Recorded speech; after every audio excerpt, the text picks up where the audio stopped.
Vision show. So there's some rumors or news that broke that James Spader is set to return as Ultron in this show. Okay. They say Ultron's not just going to be a cameo. He's going to be a big part of this. How do you feel about Ultron coming back and playing a major role in the MCU? Oh, absolutely.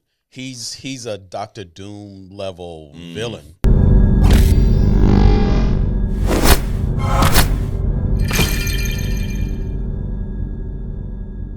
All right. Welcome to Only Comics. I'm Mike. This is Adrian. What up? Good morning, man. You're back. I'm back. It It was weird. Last week I was here. You weren't there. Couldn't find you. And then you pop up on the Zoom. Right, you know? right. A little dark, I noticed. It was. It's like, dude, what's going on with this? Yo, there's a few people that were like, yo, is Adrian, did he get locked up? It looks like he's in jail. Because you had like an orange shirt on in the background. I was like, oh, okay, I see the connection. But he's not locked up. He's here. No. Nope. Let me see. I'm not even going to go there today. We're going to stay positive. I would stay positive. Because this is Only Comics, where we discuss comics and only comics. Maybe some jail shit every once in a while. Every once in a while. Dude, but speaking of some other stuff, Adrian, I got a gift. Okay, It's a gift. I think it's more of a gift to Only Comics. But okay. I was scrolling through my phone, and they got me, dude. You ever get an ad that's like exactly what you want? No. No? Okay. Well, I got one. And I was like, oh, shit, I'd love to have that. So, and this is one of those things, like I noticed, your coffee cup over there. Yeah. Did you have to go get that yourself today? I did have to go get it, and that's the first Dunkin' Donuts coffee I've had. Actually, the second one I've had in 2 weeks. Oh, wow. Because on part of the multiverse doesn't have Dunkin'. Ain't that some shit? There's some Starbucks shit, whatever. Dude. Yeah. So there's that. Right. And then some places, they don't have, there's so many local coffee shops, they don't even allow outside coffee shops to come in, right? Shit. So that's only the second cup of Dunkin' coffee I've had in like 2 weeks, dude. But you had to get it yourself. But I had to get it myself. It was not here. It was not here. It was not delivered. Nothing. Nope. What I'm going to do now, Adrian, is promote someone for free, okay? It's what we do. I hope in doing that enough, someone will go, you know what? Maybe they can help promote our shit. We all can make some money together, you know? Right. So, yeah, if you got some affiliate, Mark, you want to send me, have at it. But this is a free promo right here. Okay. So, dude, I came across this ad from Funko. You know Funko? They make, like, these little pops here that we see on the wide shot, right? Yep. Now, this right here, it's not an unboxing because, to be honest, the box came all fucked up. Like, you've seen Ace Ventura, right? Yeah. You know in the beginning when he's delivering the package and he's like softball or football kicking it, smashing it? I think they did that to my package. Wow. Yeah, so thank you, Funko, for that. The pizza delivery guy with the hydraulics on his. Yeah, exactly. Like, why are you off-roading with my pizza? You know? So I think that's what happened. But they had this little thing called Pop Yourself, Adrian. So I figured. It sounds kind of naughty. It does sound a little naughty, but it's not. So I got these custom pops that we're going to have here on the show with us. So in the case that you get caught up in the multiverse again, I'll have a small Adrian right here, Nice. So take a look at that. We'll take these out. And I didn't even open them yet, but, this is literally just how it came. No bullshit. So I don't know if this is so much of a promo for Funko, but just know if you get your pops, the box will be all fucked up. So that's just, and they don't charge you extra to fuck up the box either. It's just included. So we're going to pop these up here. This is not how the unboxings are done on YouTube, All right, so that's me. I mean, what do you think? It's perfect. Right? It's got perfect. the little beer mug there. Got the microphone for the podcast. So we're going to place me over here right next to Wolverine. Oops, maybe we're not. He might fall. That's okay. And then we got, dude. Oh, nice. Yeah, we're bald. So, yeah, we are bald under the cap. So you got that. We all are. But look at that, dude. Here, check that out. Dude. It's nice. Did you find them like this, or did you order them? I designed them. Oh, okay. Yeah. Nice. Very nice, dude. All right. See if I can stand up. Yeah, I guess our heads are a little, A little top heavy there. Yeah, we're a little top heavy, dude. I don't know what's happening there. All right, send them back. Let me tilt the hat back a little bit. There you go. Counterweight it. Yep. Let's see what happens. Look at that. All right, perfect. Just don't move the table. Just don't move the table at all, dude. At all. And then it comes with these little Deadpool Wolverine costumes, Adrian. So we could have. Not working. It's not working. Look at this, dude. If you ever wanted to dress up like Wolverine, here we go. Look at that. He took his own head off? Yes, he did. Yep. So I'll leave the hat off. Yeah. How about that? I think the hat's screwing it up. So. Right. Well, there you have it, dude. Now, since we're doing some unveiling. Okay. Right? All right. Just happened. I told you I had a surprise last week, right? You did. It just so happened that I completely forgot about this thing. Now, Okay. this is appropriate for the time. Yep. It's appropriate to how we've placed the things on the table, right? Yep. And I wish we had like a drum roll, you know. we should, right? We should. I don't want to knock over Dude, my check this shit out. pop. Oh snap! So I used to collect well, besides comics and I used to collect these awesome, it's like little these statues. monster statues, Oh, right? okay. And I didn't even know who this was when I got it. Yeah. This is 20 years old, dude. I bought this over 20 years ago. Wow. I bought this before I even married my wife, right? Damn. And I've never opened the box. Look at that. The tape is still, so I bought it out of a store, so it wasn't delivered, so the box isn't all messed up. Yeah, so they didn't kick it down the street. So the tape is still taped up and everything. So I didn't even know who this character was. I just liked the way it looked. And I bought it. This is like the only one that I have, along with a bunch of other monster shit that I got, right? Oh, shit. So this is not a gift to Only Comics. This is not a gift for you. We're not giving it out. You ain't giving it out. So I might be willing to part with it for some cash. Okay, so make an offer. Since we're not getting anything else any other way, right? But Nice. But no, I thought this was cool, dude. And my wife, she was like, you got this. You forgot all about this. I forgot all about it, dude. Damn. It's in a box with my 500 comic books somewhere. No shit. And I completely forgot about it. She brought it up. I'm like, damn. And Deadpool and Wolverine getting ready to come out. All this other kind of stuff. So appropriate, man. Yeah. 20 years old. That's crazy. And Deadpool's he was created in 1990. Yeah. Right. Yeah. So 30 years or so ago. Right. And this is 20 of it. Wow. Right here. Damn. So you had that. You had no idea even who Deadpool was at the time. Nope. No shit. No idea, dude. Yep. That's but awesome. Anyway, there's that. Oh, there we have it. So moving along. Nice, dude. All right. Well, so we got a little mini Mike, mini Adrian on the set now. So that is a gift to Only Comics. So they will be here with us for the duration, you know. So, but I mean, it was cool. You can go online. So here's a little, free promo Funko, and you guys probably should reach out and maybe help us, right? Help us help you. Okay. There you go. So, you go on their website, dude, and there's all these different little. It's like when you go to create a character in a video game. They have all these different faces and beards and hats and outfits and all that shit. So it's pretty cool, dude. So this is like an extension of like when you're on your phone, you can make your own like a character of yourself or kind of thing. But this is that's pretty dope, dude. Yep. Well, anyways, that's the other stuff. Now we're gonna move into some more comics. Oh, we kind of got that's kind of like in our shot there. Is it? Yeah, it's pretty tall. There we go. But hey, if you want to make an offer, dude, reach out to the show. We got you, dude. We'll work something out. Adrian, Adrian's got to get paid, dude. All right, so some news and rumors, Adrian. Speaking of Deadpool, that was a good segue. It's almost like you're reading my mind, dude. Cool. It's like we've done this before, right? A couple times. Right, we're not experts. No. We're only fans. Yep, no, we're just fans. Hey. Just fans. Who's your dialect coach? Yeah, for real. I need a media training or something like that. All right, Deadpool Wolverine, dude, 5 weeks in the theaters, and it, again, dude, for the 5th week in a row, is the #1 movie in the world. This thing is over 1.1 billion right now. Alien Romulus dropped at #2 this past week, did 4.5 million. I think this 4.5 million or 4.5? 4.5 million in the week. Alien Romulus. Well, according to them, they're the #1 movie in the world. Well, I'm just saying. Yeah, someone's lying. Now, but think about this. That movie just dropped first week, right? Deadpool Wolverine's been out for 5 weeks, and that movie did 4.8 million this past week in its 5th week.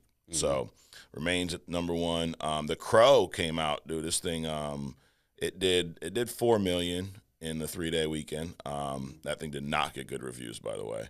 Oh. But anyways, dude, this movie... That movie didn't get good previews. No, God, no. Apparently. God, no. This movie, dude, is now... It's eclipsing some of the top Marvel movies for box office records. Like Iron Man 3 did 1.2. This thing's at like 1.1. By next week, it will probably pass that movie. Right. There's a few others. Captain America Civil War, it's right at that total right now. That was 1.15. Black Panther was 1.3. So, dude, this is, I feel like, you get like desensitized, right? Like you talked about this. You grow up when there's gunshots every day. Eventually you're like, oh, it's just 2:00 on a Tuesday, just keep watching Judge Judy and everything's fine, right? But I feel like Marvel's had so many of these billion-dollar movies, you almost lose sight of how big it is. Right. This movie right now is the 27th highest grossing movie of all time. Wow. Yeah. So you hear like we talked about my boy last week, Marvel killed the box office. Well, that's why he's mad, because nothing that he did made money like that. Exactly. Right? Yeah. He forgets he was in an X-Men movie that did pretty well. So take that and be happy with your How do you be in a movie genre then go shit on the movie genre? That's mean. That is bad. That is bad. But dude, this very impressive for, especially, I mean, we're talking about this like just like that coffee. What that cost you? $22 now with inflation? Like, holy shit. So the fact that this movie did that much in this economy and and the climate of the movie theater. I mean, we've not had a lot of movies that really made you want to go out to the theater. I mean, this is the first one we've seen all year, right? I mean, I say Inside Out with my kids, but outside of that, I'm like, I'm not going to see anything in the movie theater. And an interesting thing outside of that is the organic conversations that come up, because I've run into people as I was traveling around the multiverse, dude. I mean, just sitting around shooting the shit or whatever, and just people that you wouldn't even think that would have even gone and watched the movie. Hey, did you go see that? They just want to talk about it to somebody. They just talk to anybody about it. And you'd be like, what? You really saw that? So you get into these conversations about it. So that to me is transformative. When you got just strange people that doesn't look like a comic book person talking about this movie. So absolutely. Pretty cool. Absolutely. So right now, number 27, here's what's ahead of it on the list. We mentioned Iron Man 3 at 1.2. Right. Deadpool Wolverine's 1.16, so we could see it passing that fairly soon. Black Panther, the first one, 1.375. Avengers: Age of Ultron, 1.405.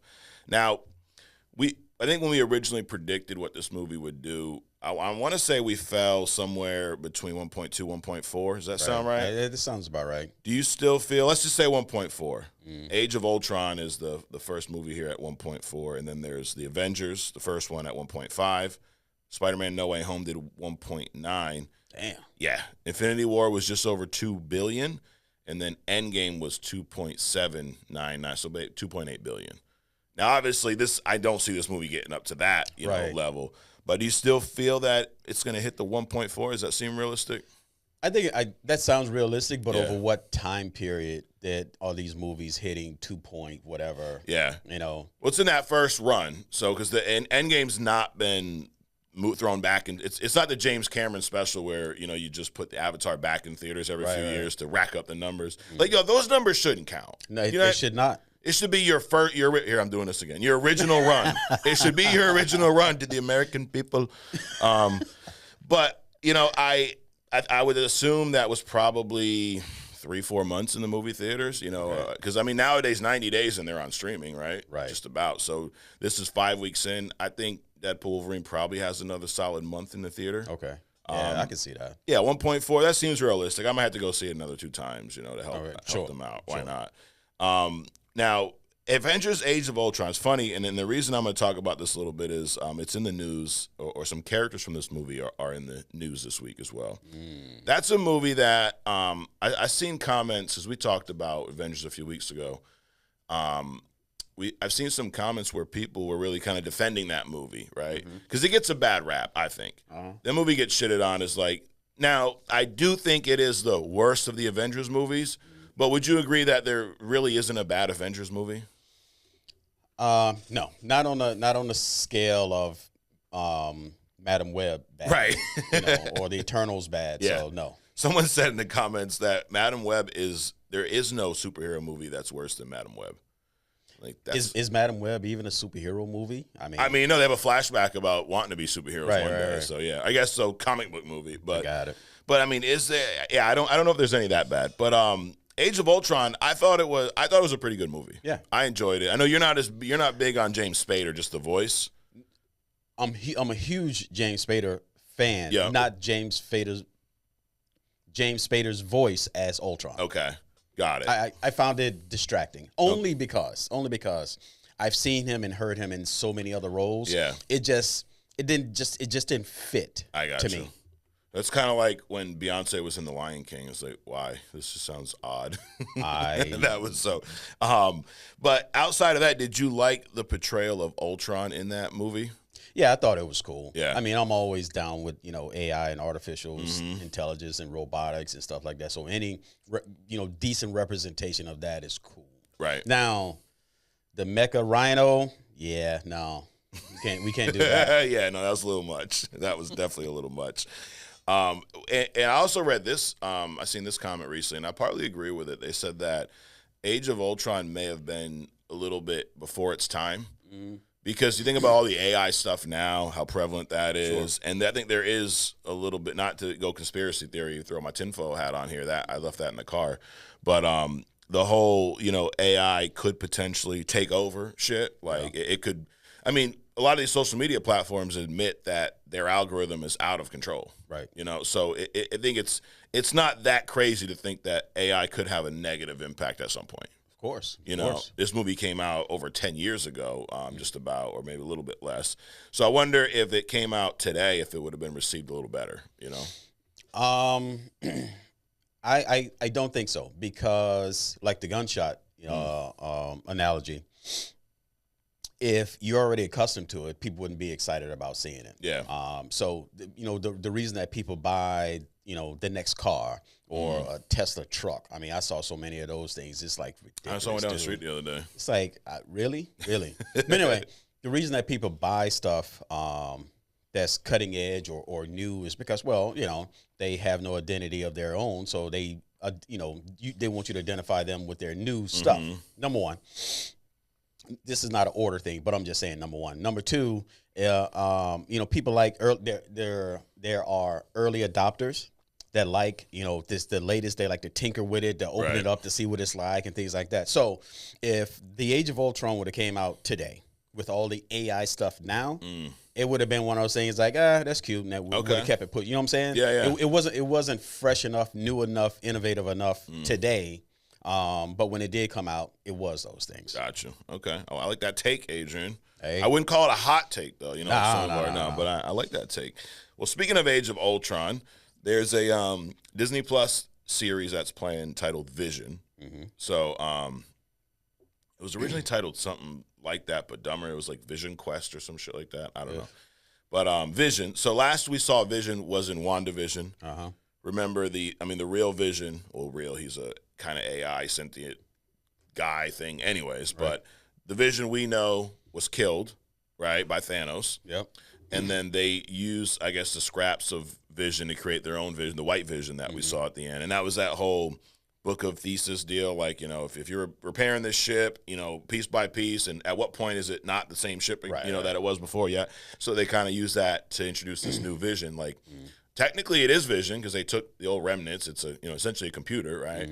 Like, if you take the inside of my computer and put it in another box, it's still the same computer.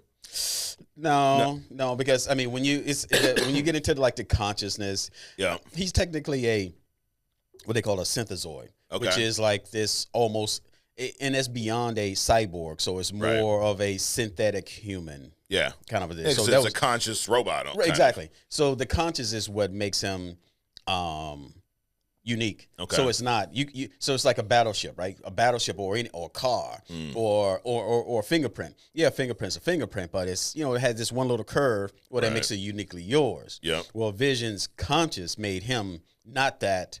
If you take the parts and you take this part, you still got the same. Yeah. No, not the same thing. So for you, it's a whole different character. Whole different character. But he's aware. It's weird because he's aware of everything the other Vision has gone. Like, he has that Vision's consciousness as well, but he's a new version of that Vision. Well, your Charger drinks premium gas. Your Charger rides on rubber shoes. Right. It's got oil in it. That doesn't mean it's the same Charger. I can guarantee you, if somebody took your Charger and took another Charger and say, hey, Mike, choose your Charger, you would look at it, be like, You would sit in it. That would kill it right there. Right. When you sit in this Charger that this is your shit. Right. And not this other thing. Okay. Same thing. So this Vision for you, whole new character. Whole new character. But it's unique in the way where it has the memories and the knowledge of the So it would almost be like you talk about, why hasn't, in the comics, Bruce Wayne figured out a way to live forever, right? Like upload his consciousness to another being. He is so arrogant that he doesn't want to do that. It's not that he hasn't figured out a way. I mean, you got a whole dossier on how to kill everybody in your Right. on your team. You figured out this whole immortal thing. Gotcha. Anyway. But anyways, so this Vision, the White Vision, is coming back series, and they described it as the third part of a trilogy that started with WandaVision, is going to continue in Agatha All Along. So Agatha All Along may play a bigger part in the story than it even, because it looks just like a hocus pocus, wannabe show, which I'm sure it'll be fun. Can't be as bad as Secret Invasion. I mean that that would it's be coming impressive. out around Christmas, right? I think, or Halloween. No, right around Halloween, I think. Okay. Yeah. It'll be some fun, whimsicky kind of thing. I don't think it's going to be anything serious. Is what I'm saying. Do you think it's going to move this Wanda story along and maybe? Sure. Yeah. Yeah. I mean, that's what it's designed to do. Right. For me, I think that's the biggest thing drawing me to it is the fact that, first of all, I love Wanda's character. I love Elizabeth Olsen's portrayal of her, and what they've done with her story arc was great. So the idea that this will either bridge the gap for her to come back or have her come back, I think that's the intrigue for me. Oh, okay. But the Vision show, so there's some rumors or news that broke that James Spader is set to return as Ultron in this show. Okay. And they also confirmed, or not confirmed, but the rumor is that Elizabeth Olsen is also rumored to return in this. So we may see Wanda show up. We may see Ultron show up. And they say Ultron's not just going to be a cameo. He's going to be a big part of this. Now, we have our feelings about them killing off characters, but you and I have been comic book fans for a long time, so we're used to characters not really. It's like a soap opera, right? Sure. Like my mom used to watch soap operas when I was a kid. Like someone dies on there, bro, my man's gonna be back in a few episodes. Like everything's good. The same thing in comics. Like, oh, Superman died. Dude, just wait like 2 months. He'll be back. Everything's fine. The only one that doesn't come back is Uncle Ben for some reason. And T'Challa. There you go. That's just in the MCU. Right. But in the MCU, I mean, on screen, I don't think we've not seen as many characters just come back from the dead. Sometimes they want us to feel like it's some type of finality with their death, right? Like Iron Man, Black Widow, or whatnot. But Ultron, I mean, he's AI. I think that's a perfect character to not have killed off, right? Absolutely. Like now, even though you're not a fan of hearing his voice, in the Ultron character, how do you feel about Ultron coming back and playing a major role in the MCU? Oh, absolutely. He's a Doctor Doom level villain. Yeah. And we're so used to Deadpool. He can regenerate from a drop of his blood. Right. So can Wolverine, apparently, right? Right. Which is interesting about those two is that Wolverine has a healing factor. So his body's always in a constant state. So as I'm doing this little research about things, right, these little things come up. So Wolverine has a healing factor, an accelerated healing factor that heals his body, so he's always in prime condition. Yep. Deadpool, he doesn't really have a healing factor, right? Because his body, his cells are constantly being replaced by dead cells, like cancer. Right, because he has cancer. Right. Yeah. So his cells are, he's in a constant state of cancerous cell regeneration. Yeah. So it's not really a healing factor as much as it is just like a replacement of some other shit that he's got going on. And the interesting part is Deadpool has his regeneration ability because of Wolverine's DNA. Like he's part of the Weapon X program, and they, experimented on him. So, but his mutation. So he's not really a mutant, even though he's, usually in the mutant type stories. Right. He was, he's like, Steve Rogers. They created him. Right. He got the shit end of the stick though. I mean, you got Steve Rogers comes out. He already had the blonde hair, blue eyes, but he's this jacked, buff like guy. And then you got, Deadpool looks like a fucking tan raisin. It's crazy. It's crazy. But anyway, back to Ultron coming back. That would make sense because you can't really. So many times that you've tried to kill off these computer programs, right? And it downloaded itself, a bit of itself, in something right before it does its demise, correct? Things like that, So I think you just spoiled how they're going to bring him back. Yeah, right before he died, he downloaded his consciousness somewhere else. It lay dormant for years, and now something happened. Now the interesting part, the tie to Vision. She's like, why would he show up in Vision? Well, Vision is the one who killed Ultron in Age of Ultron. You remember that movie? That's where they created Vision. Right. It was Jarvis originally, the AI. Ultron killed Jarvis, or they thought he killed Jarvis. Remember the whole... That was a cool visual, too, how they had, like, the hologram of Ultron, the hologram of Jarvis, and he kind of took over. But he didn't kill him completely. And then they had that chamber where they were trying to make a... What'd you call it? Synthezoid or synthetic something? Synthezoid is fine. Synthezoid. They were trying to make a synthezoid-type body for Ultron in that, like, casket type deal. Right. And I thought that was a cool scene too when the Avengers were kind of at odds, and then Thor shows up out of nowhere and he strikes it with the lightning, and basically, you know, I'm going through a lot of the movie, so this ain't a breakdown of the movie. Right. But you know, in Ultron trying to create a better body for himself, he kind of helped create Vision. And then Vision, this is when Vision was like super powerful. They nerfed the shit out of him. Sure. And I mean, it's like he came in this movie like untouchable. He's the only one that was powerful enough to kill Ultron. Also, in this, the more I talk about this movie, I'm like, this fucking movie is actually really good. I'm gonna have to go back and look at it. You know, again. why don't we do a deep dive next week? Sure. We got nothing coming out. I mean, unless we watch Deadpool and Wolverine for a 12th time. Definitely no DC shit. No, it's nothing on DC to watch. I mean, Maybe they changed their logo again or something. Yeah. I mean, they're definitely known for that. Yeah. But yeah, we'll do an Age of Ultron deep dive next week. That'd be cool.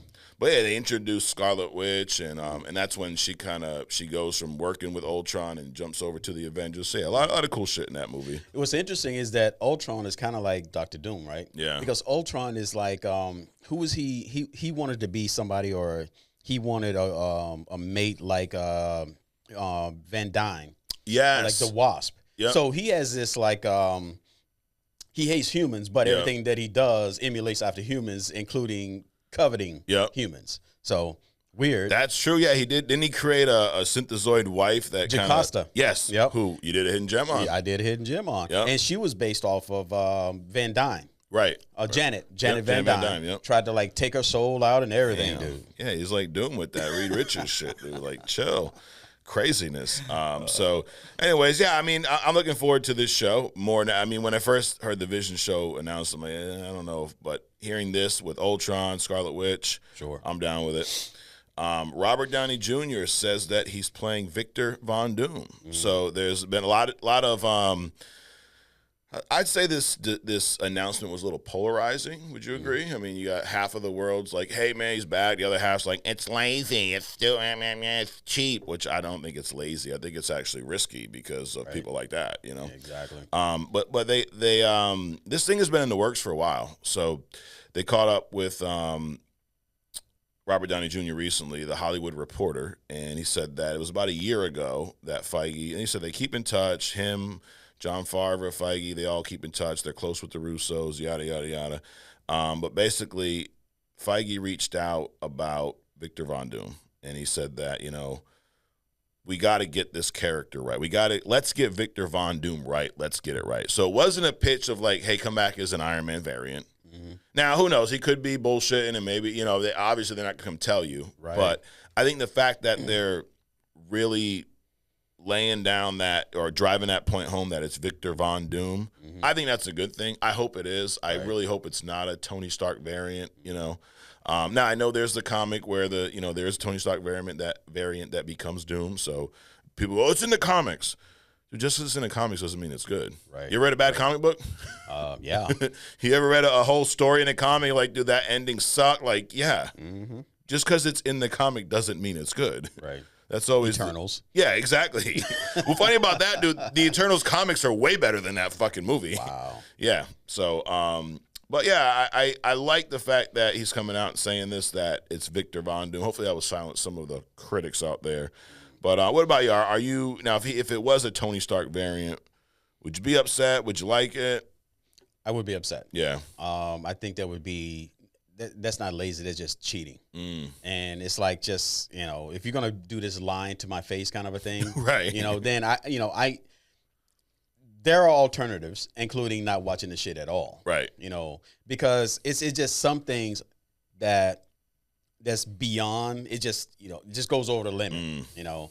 And to come out with a character, and we need a proper Doom, correct? And to have some Tony Stark variant show up in this moment, I think that would be like extremely bad. Yeah, it'd be a slap in the face to all of us. Yeah, yeah. So if he is going to be a variant, you'd rather them just tell us straight out. There's no reason for the variant. Right. Why don't you be a Tony Stark variant in a Iron Man movie? Yeah, not a Tony Stark variant in a Victor Von Doom or Doom movie, you know? And then the other thing, people talking about, oh, well, they're going to recognize him. All right, there's this show, The Penguin's coming out in a few weeks, right? Yeah. 2 weeks. If I held up a picture of Colin Farrell and a picture of the Penguin, you wouldn't know that those are the two same people. I saw the whole movie and didn't know about it. Because I don't read the credits. I don't give a shit who's playing. It's either a good movie or not, right? Right. I didn't know it was Colin Farrell playing the Penguin until we discussed it here. Right. And I'm like, what? No shit. That's funny. So my point is, there's this thing called makeup. Like, don't think that, like, people think he's just going to show up with the jet black hair, the little pointy. Right. He's not going to show up as Tony Stark. Right. Like, they're going to do some things to make him look like Victor Von Doom. Like, one guy can play two separate characters. Yeah, I was going to say, let's take it back a little bit. It's called, what's the word? Acting. Acting, yes. Yeah, he's got to act. That's right. That's how the man, puts food on his table. Exactly. Come on now. Josh Brolin, Cable and Thanos. It's not the same universe. It fucking is now, right? I mean, is Deadpool Wolverine not in the MCU? Is that not count? I think it counts. But when he showed up as Cable, I didn't see Thanos. I saw Cable. I don't know.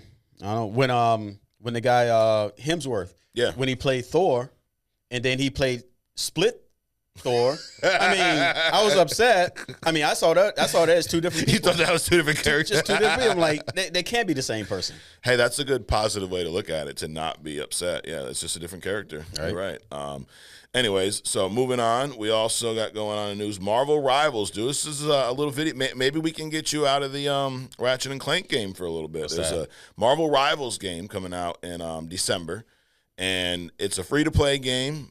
All players will be unlocked and free-to-play at launch. This is it's a shooter. It's a team-based. I want to say it's maybe 4-on-4 or 5-on-5. I don't know. Again, we're not experts, but it heavily inspired by the game Overwatch, team-based PvP shooter. And there's all different Marvel characters, all different power sets, and different types of characters. Like some characters are better at a range, some characters are better up close, some characters considered tanks. It's one of those types of games. Dude, looks like a lot of fun. It's almost Fortnite-esque in the way the graphics are, kind of that mix between animation, reality, realism, but looks like a lot of fun, dude. I'm looking forward to this. Funny thing is, believe it or not, I've been against this for years, but I've actually started playing a little bit of Fortnite, Okay. Yeah. The season's Doom. So speaking of Dr. Doom, and there's all kinds of like Marvel weapons and shit like that. So you can have, this is how crazy, and this is the other stuff. So how crazy Fortnite is. You can be dressed up as Deadpool. You can be flying around with War Machine's jets. You can have Captain America's shield just launching that motherfucker in people's faces and killing them. It's pretty cool. Yeah. So it was a lot of fun. And then I have my kids teaching me. It's like my 12-year-old's telling me what to do in the game. Like, don't do that. Pick up that big pot. Why? Reload your guns. Like, it's the funniest shit ever. So, yeah, I feel just like complete idiot playing. Yeah, I think I'll do something else. Nothing about that sounds funny. No. Besides, I think it's cheap, man. I mean, you got a character, be that character. You're limited by those the gadgets or the powers of the characters. I mean, you just going around like gathering up everybody's. You're like the mimic. Yeah, right? You're just going around getting everybody's shit and that's crazy to me. You know what? You've seen Ready Player One? Yes. So Fortnite is now. Some people will probably it's nothing like that. It reminds me of like that game they play in there. You can look like anything you fucking want. You can do basically whatever. You can drive cars, fly, shoot people, not like. And that's cool because you are an artificially created character in that world. Yeah. And you're going around and you find it's like, if I got the money to buy plane, trains, and automobiles, then I'll buy plane, trains, and automobiles. Right. So it's a tool to me. It's not a power set. And I'm not taking other people's power sets. Yeah, that's how Fortnite is. Right. You're all the same. There's no powers. But you pick up guns. You find them in crates. You find a shield laying around. Now you got it. Now you But not Captain America's shield. That's the season, though. Not, things like that. But whatever. Now, the cool part is if you have it and I kill you, now I take it. Yeah, so it's a lot of fun. But this game, Marvel Rivals, dude, I'm definitely looking forward to December 6th. It's on PS5, Xbox, Steam. It looks like it's going to be a lot of fun. So you'll be hearing more about that here. When you do PvP games, do each of you have to have your own console? Yeah. Oh, that's crazy, dude. Yep. I remember, back in my day, you can have like 4 people on one console. Correct. But no, not so much. Nope, not anymore, dude. Not anymore. Now, there are certain games, but because everything's online now. Yeah. Everything's online. Dude, so next up, Beau Demayo, our boy. So there's been a little plot twist in this whole situation here. Now, and there's a lot happening. So he basically severed ties with Disney. It was an amicable separation at the time. And recently he sent out some tweets. He was upset because he had a writer's credit on season 2 of X-Men 97. Okay. And it was removed. And they say he says it was removed because of some tweets that he made. And then Marvel kind of responded and basically accused him of doing some little, I guess as we call it, some silly stuff on the set. So he was sending, he had his OnlyFans page, right? Okay. Allegedly, he was sending photos of himself to people at work, like the people underneath him. These are all rumors. One rumor was saying he sent them as inspiration for certain episodes. Like, here's my photo, draw the guy like that, maybe. And his lawyer has responded. Was he talking about Gambit? I hope not. His lawyer responded to these claims because it isn't. Now, Disney didn't confirm that. They just said it was egregious behavior. Is that how you say that word? Egregious behavior? EGREGIOUS.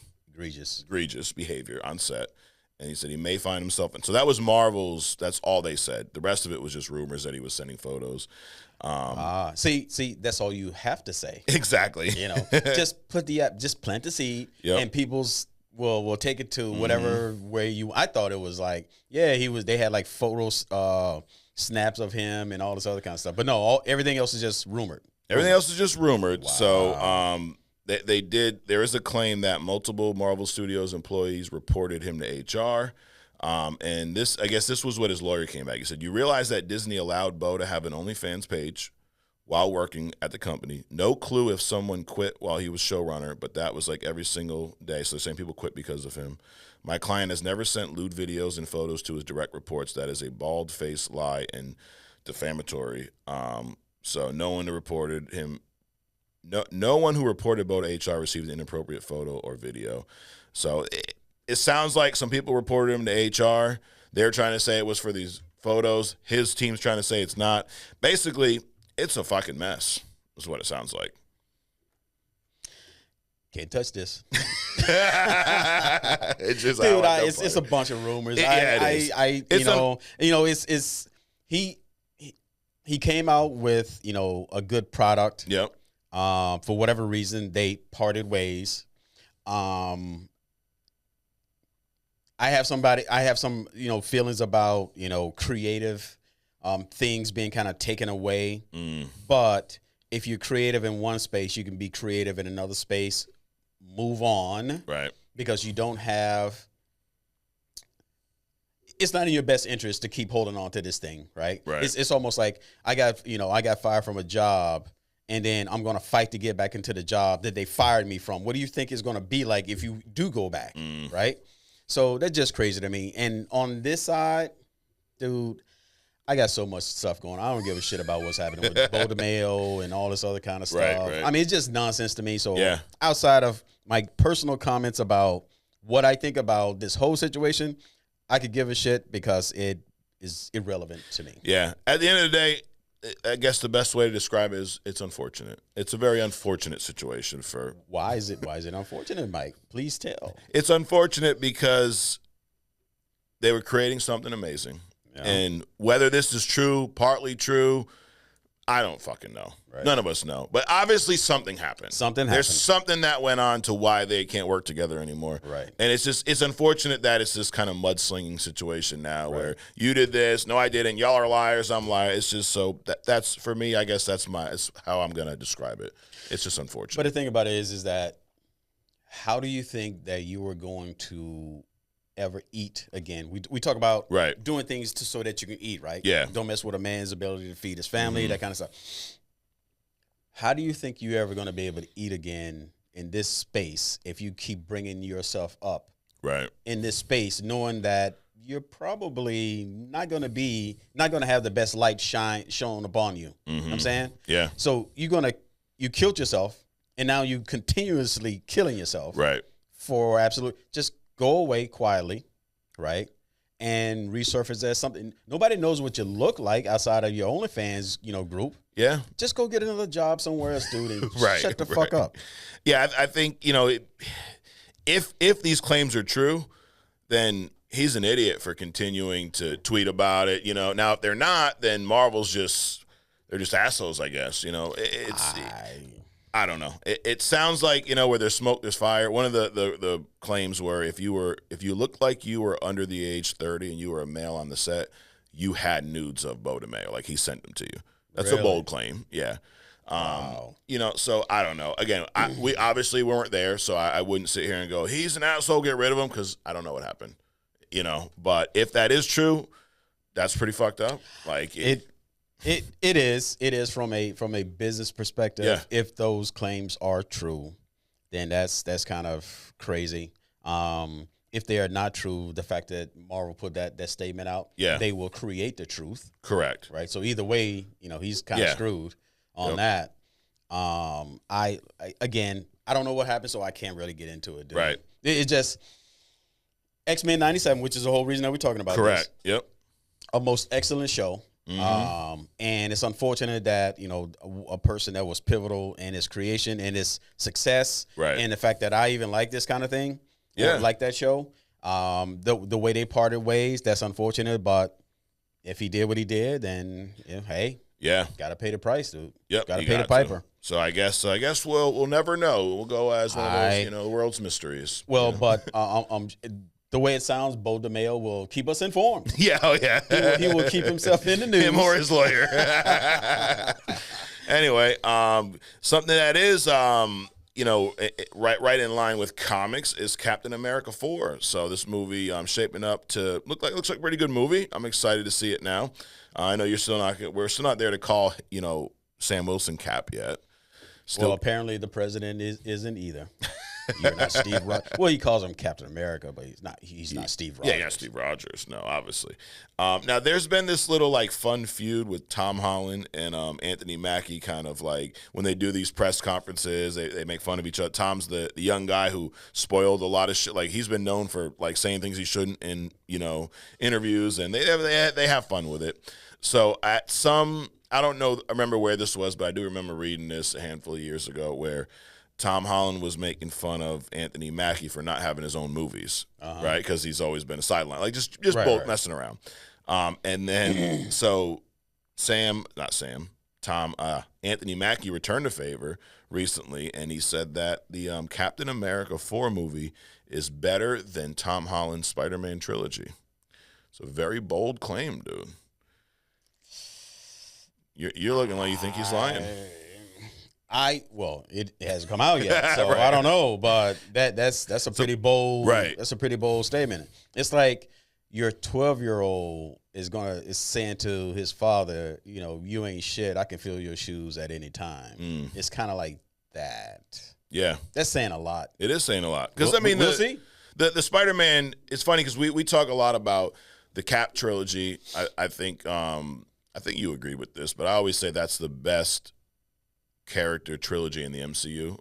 Even though I love the Iron Man movies, I think Cap had 3 solid movies, and each one got better. I agree with that. That I love the Iron Man movies, but as they fell under the spell of any typical trilogy. Right. It just got a little worse. As you went along. But definitely the Cap trilogy was solid. Each one of them. Now, in saying that, I feel like a lot of times the Spider-Man one gets ignored. That also was a great trilogy. Yes, it was. I mean, the Spider-Man Homecoming was a phenomenal movie.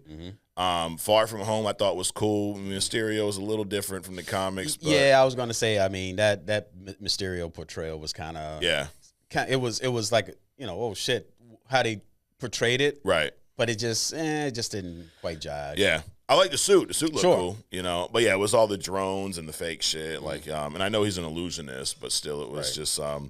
But I thought, I enjoyed that movie though. Yeah. And then No Way Home is, phenomenal. Yep. Of the multiversal movies, that's a topic for a different day.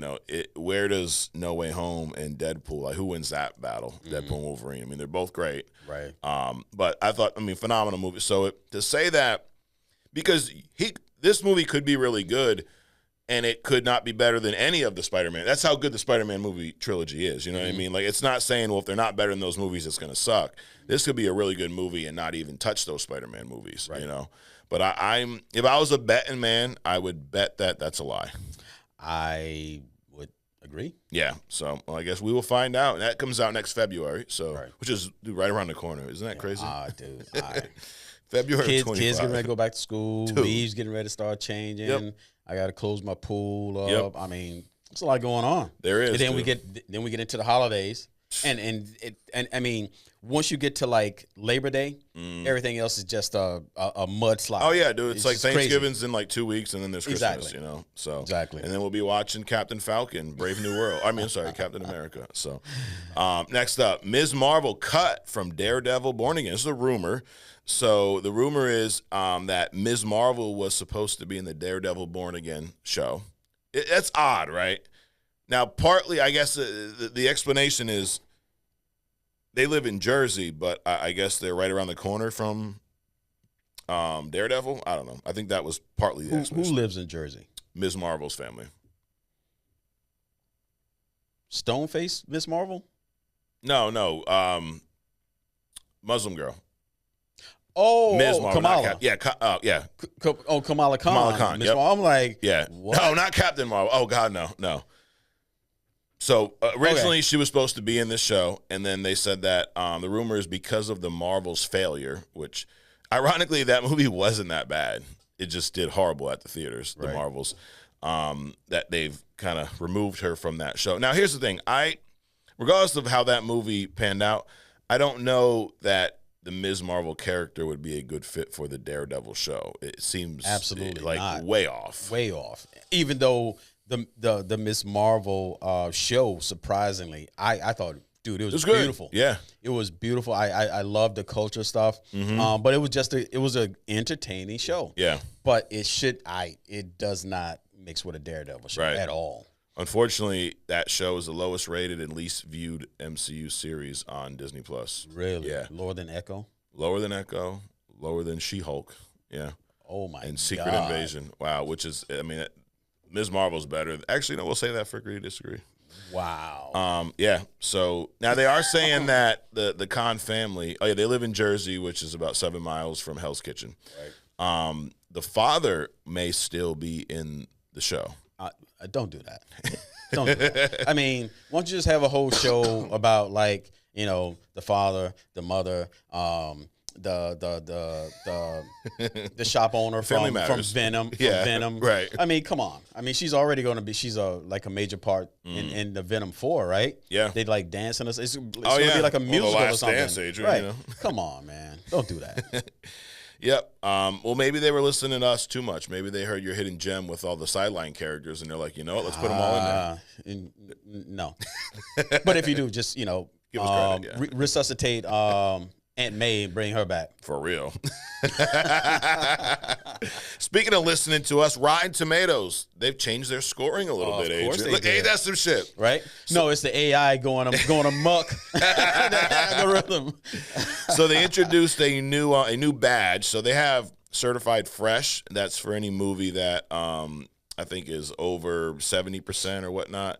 So I don't know if this is this is going to replace that. Verified hot. It's a new term they're going to have for scores that are 90% or higher. So verified hot. Now that's not the big piece. The big piece is they are tweaking a little bit. I mean, they're definitely tweaking on some of their scores. Wait a minute, verified, hot, tweaking. Maybe they're more influenced by WAP than they are only comics. Damn, maybe they've been on Beau Demayo's website. Something. So there's going to be a threshold for each release, a certain amount of score, a minimum number of scores that they need to have before Rotten Tomatoes posts the score.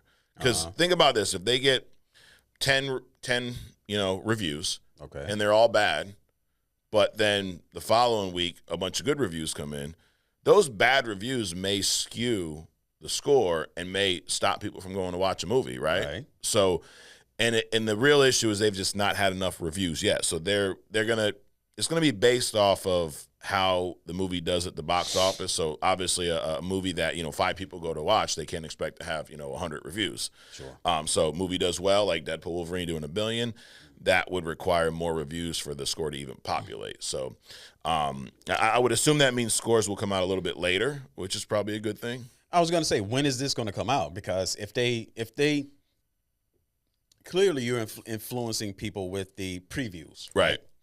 But then if the movie drops in like 2 hours later, right? They're interviewing people as they coming out of the theater, which we found out that people that come out of the theater didn't even watch the movie. They just go in to buy Deadpool buckets, right? Right. So how quickly are the reviews coming out? But that still can influence the other people. You know what I'm saying? Yeah. So I would hope they would come out later so it makes more sense. I don't know. Yeah. I mean, would you agree that sometimes it takes maybe 1 or 2 viewings, or like if you're listening to an album, maybe a few listens before you can truly like give your thoughts on it? Yeah. Like it should, right? So Yeah. Isn't it crazy that you get these critics that rush out to see the movie the minute it drops and then rush to go get their review out? Like you haven't even really taken this thing in yet. I feel like it's unfair to the art, if you will, Adrian. And you're so interested in being a movie critic that you don't even actually pay attention to the movie. It's right. like somebody can be talking to you, hear them, but you're not listening to them. Right. As a critic, I'm assuming that at some point you're just looking at the movie, not watching the movie. Right. So because you're so interested in going to get your name into some Correct. kind of critique, you're trying to pick it apart. Yeah. Yep. So I don't know, dude.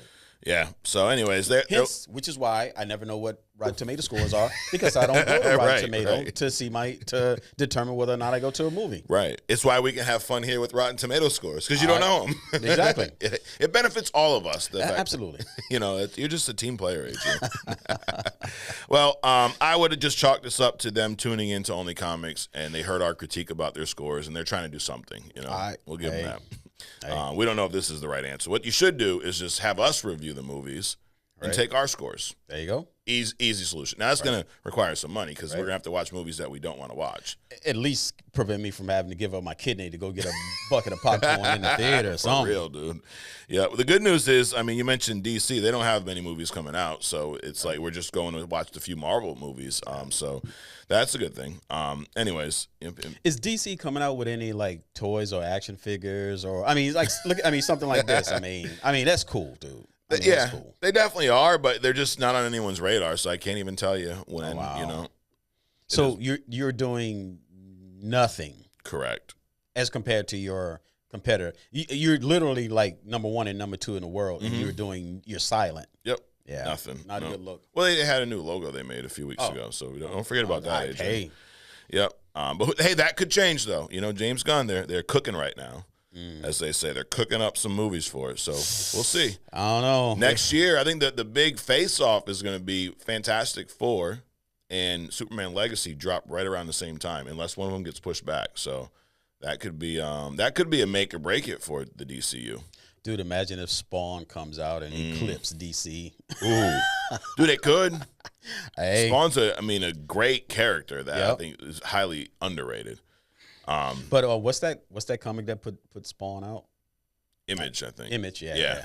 Yep. It could be wrong. So if we're wrong, you should, as you said in the past, you should fact check our shit because maybe it's not an image. I don't fucking know. I know it's Todd McFarlane. I know that. Right. So I know this. We like to wrap up the news and rumors with a little thumbs up, thumbs down. We have as you said before, our rules are real fluid here, okay? There's really no rhyme or reason to this. I'll just recap the news, and then we'll just let you know if it's a thumbs up or thumbs down in our book today, okay? It stands for today, right? That's as long as long as the information is good for today. Right, because, dude, hey, not too long ago, we're like, yo, bring Beau Demayo back. Now I'm like, maybe we should have him sit this one out. I don't know. Exactly. So, anyways, you ready? Let's go.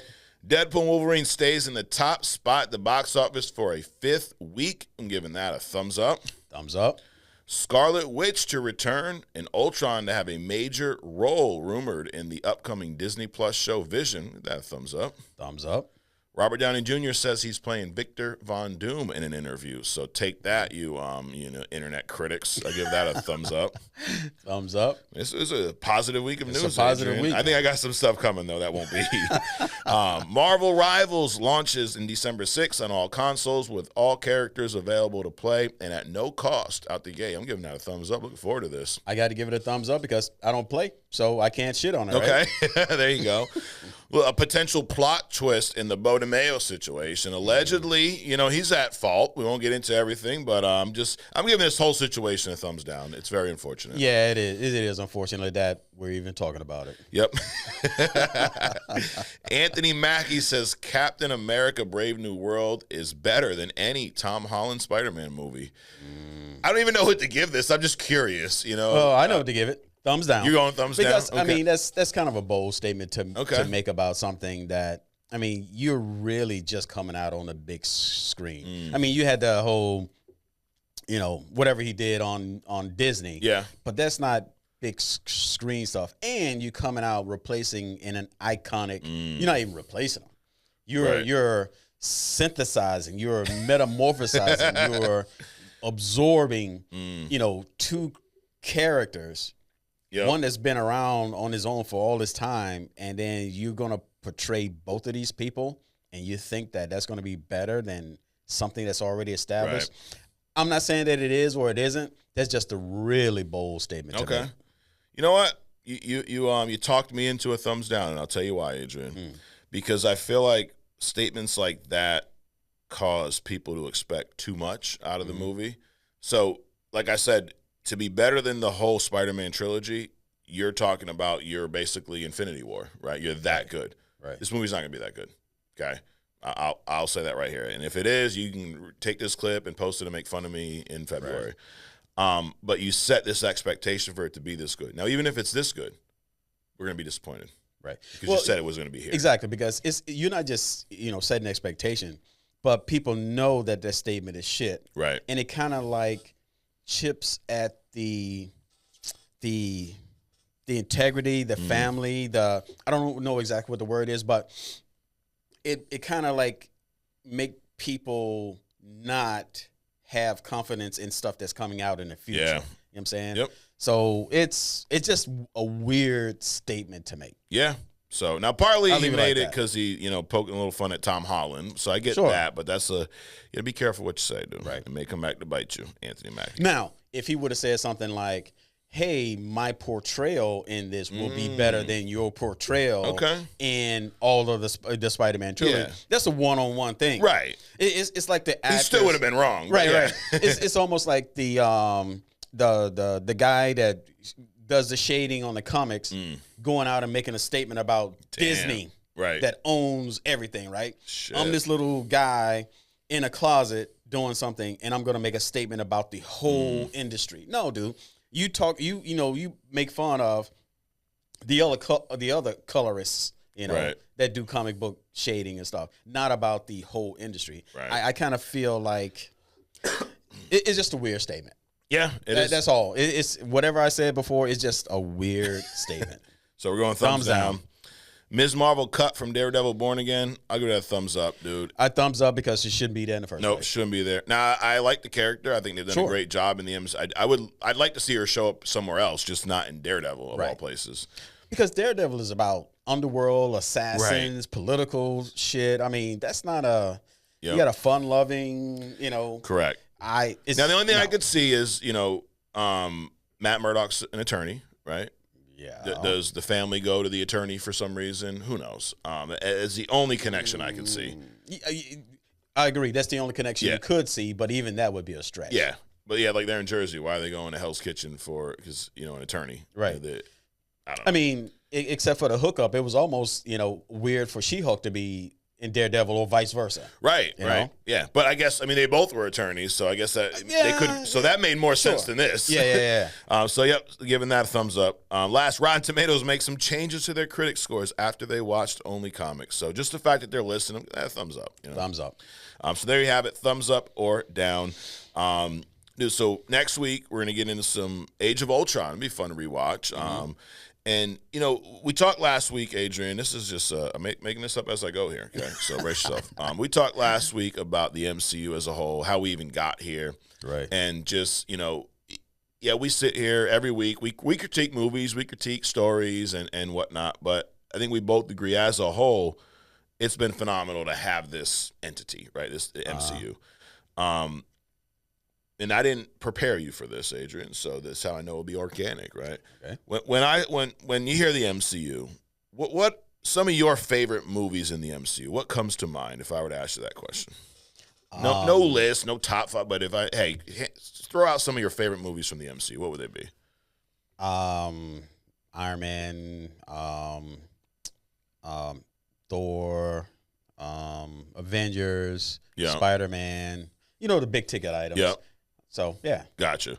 It's like there's certain movies that if I'm bored and I want to throw something on, it's kind of like my go-to, right? Like I'll throw on, like Infinity War is one I could watch almost anytime. Sure.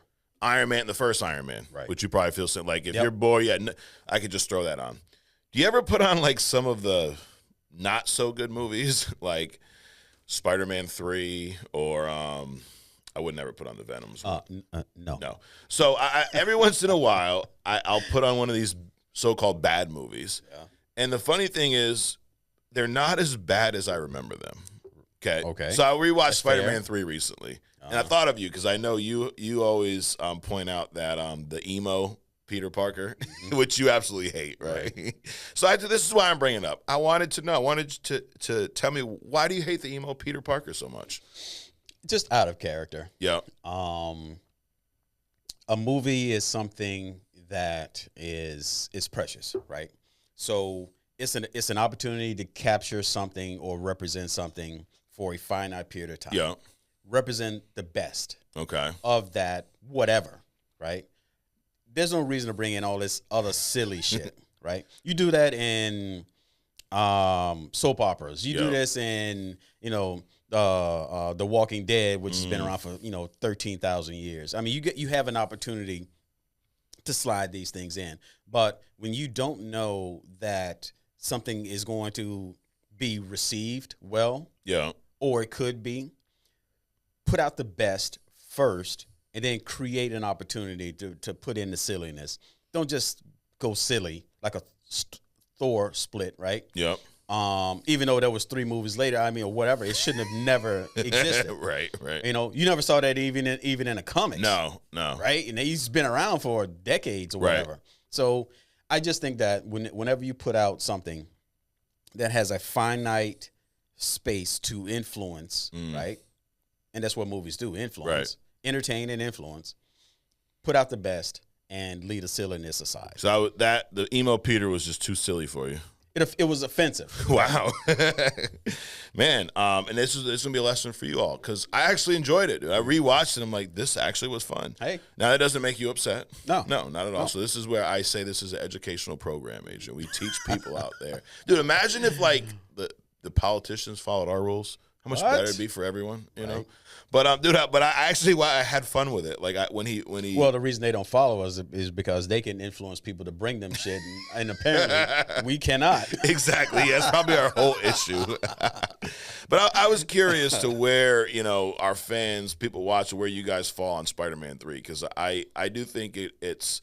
Especially with some of the shit we've seen lately, like the Madam Webs of the world, the the Flash, even the Venom movies. I'm like, dude, this movie actually, some of the worst movies back in the day are better than some of the average movies today. At least how I felt. So, another one was Suicide Squad. Like my daughter loves that movie for some reason. The first one. Yeah. You like that movie or no? It's entertaining. Okay. I liked it more than the second one. Okay. The James Gunn one. Not with the big weasel and all that shit. Yeah, that was the giant weird. Starfish. Like, come on, dude. As a matter of fact, I've downloaded the 2 Will Smith clips when he's in prison. Oh yeah. With the guns, and then also when they're out in some alley being attacked. Those 2 clips. But I kind of like him as Deadshot. Yeah. It's before he was smacking people on stage. There's that. But it's people like you that never let people forget their past. Dude, it's what I do, bro. I make jokes, man. I mean, hey, I'm not mad at him, dude. I'm glad he's back making some money in the box office, dude. Have at it, But no, I mean, But I think at the time it was a little odd to see him as Deadshot. But that's the movie. The same thing where after a while it's kind of aged. And kind of. I like his portrayal, dude. Yeah, he's getting all excited over smelling the gunpowder and shit. The part I think that really screwed that movie up was the Enchantress. That character was just as the main villain. It was just not. It wasn't it, dude. It didn't. I mean, Harley Quinn was phenomenal. Right. Killer Croc was a little cringy at times. Yeah. Like they had to make him he had to tell you like he was from the street. He had to every time he said something. With the sneakers. Yeah. I think the one that they kind of nerfed the most was the fire dude. Oh yeah. I mean they didn't portray his potential at all. No. Dude. Nope. And dude, I feel like Jared Leto had potential as Joker. Yeah. Like he had a good Joker voice. I like Jared Leto as Joker. Yeah. So I think as far as the casting, I think it made sense. I agree. I've seen this comment to it a lot lately. It was the writing that screwed up that character. Yes. Yeah. Like I didn't like all the tattoos and the grills, and you had to make him like this pimp-like character. Like he's supposed to be a psychopath. Right. Which you saw some of that, like when he's sitting down and he's got the knives and the guns all around him just for no reason, It's like Darban with the grill. Yeah, just why? Why? So anyways, what segment? That was no segment. That was just a little freestyle there for you guys. Dude, so why one of the movies I said probably early on in Only Comics that I think within 10 years, I gave out some number. Yeah. That we are going to have a spaceship over Los Angeles kind of a moment, right? And everything's trending that way. I've been looking at a lot of older movies. Two of my favorite older movies is It. Okay, the original, yeah. There's the original ones in black and white. Then you got the one with Kurt Russell. And then they got another remake after that, right? Yeah. So if you look online, there's all the stuff about Antarctica and all the stuff they're finding and blah, blah, blah, the Tic Tac and the underwater things and da-da-da. And the other movie is They.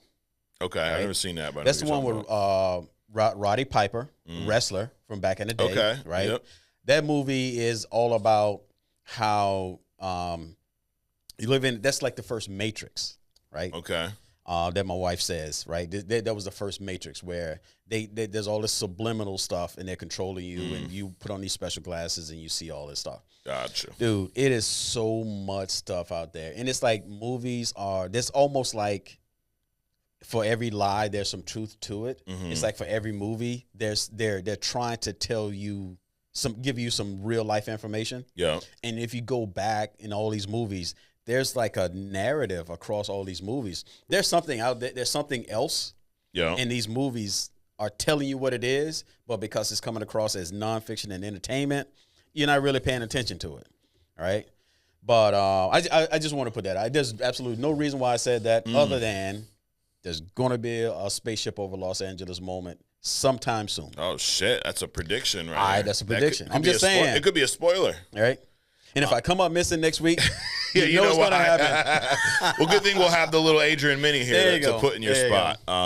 So the reason why I brought up Spider-Man 3, we were talking about the different Spider-Man last week, Andrew Garfield, Tom Holland. So I did a poll on our YouTube page and got 82 votes here. I said, what's the best live-action Spider-Man? And, dude, you would be shocked. It's pretty damn even. Now, Tobey Maguire won. 37% of the votes went to Tobey. 33% 35% went to Tom Holland, who we said was the best last week. Right. And then 28% went to Andrew Garfield, who you're not a huge fan of. I actually really like his Spider-Man. I think 28 is high. It's high? Okay. But my point was going to be, we talk about a lot of these characters where it's one actor who is iconic, right? Like Iron Man is, Robert Downey Jr. Right. But then there's some of these iconic characters like that have been done well by several actors, and I think Spider-Man is one of them. Like, I'd say this: there's really no bad Spider-Man. Mm-hmm. Tobey Maguire, Andrew, and Tom Holland all did great in my opinion. Sure. Peter Parker's, I think Andrew Garfield's Peter Parker was a little too cool, and maybe that was more the writing, but they Tobey Maguire really hit that, that dork where everything, like even in Spider-Man 3 we were watching it and we hadn't seen a movie in a long time. My wife was just laughing at like all this shit happening to him. Like, dude, that's Peter Parker. Right. Like he's getting ready to propose to MJ and then Gwen Stacy shows up and she's like rubbing on him and oh my God, we're partners and MJ doesn't know and she just got, terminated or fired from the Broadway show. And then the waiter's coming out with the ring. He's telling him to go back. Like, dude, that's a Peter Parker proposal. And that's why Spider-Man is pretty much the number one beloved comic book character on the planet. Relatable. Because he's relatable. Yeah. Because everybody goes through awkward shit. Right. Absolutely. He just happened to go through a lot of it. Dude, I was like, that was my, like, this is so Peter Parker. Right. And then Andrew Garfield's was like, dude, he's skateboarding around. He was kind of too cool to be Peter. Right. Tom Holland, I think he hits the Peter Parker unlucky, but it's a little different because he's in this Avengers world where he's got Tony Stark. So we didn't see. Now his luck does run out very often. You know, it's like worst case scenario. His friends couldn't go to college because of him. It's Peter Parker-esque. Right. But I think we've been lucky with Spider-Man casting. We've been pretty solid. We have been unlucky with Batman, so. Dude. How many fucking characters or actors have played Batman? You had Keaton twice. Who I didn't hate Keaton's Batman. Well, when Keaton came out, three. He was like the best of what was happening at the moment. Right. Well, hold on. Let's not forget Adam West. Yeah. Adam West, the OG. The OG. But it's funny because you can have someone who's a really good Batman and not a good Bruce Wayne. Right. And I think that's Keaton. I thought Keaton was a good Batman, but I did not like his Bruce Wayne. Yeah. He was way too small to be Bruce Wayne, number one. He can't be small. Dude, he's too small. That's how I feel, okay? You had George Clooney with the nipples. You had your boy Christian Bale. I thought Christian Bale, he's one where I think was a better Bruce Wayne than he was a Batman. Dude, he just fit Bruce Wayne. He was better both. And Robert Pattinson, if you spin him as a younger Batman, I'll accept that. Okay. Bruce Wayne, because his focus at this time, year two, as he's writing in his journal, year two, right? His focus is perfecting his personification of Batman. He doesn't care about anything. He don't care about the money. He's ignoring meetings. He's doing all this stuff. So there is no Bruce Wayne as we understand Bruce Wayne to be. Correct. He is someone on a mission to perfect his Batman. He's all Batman right now. So I'll accept that, yes. But no.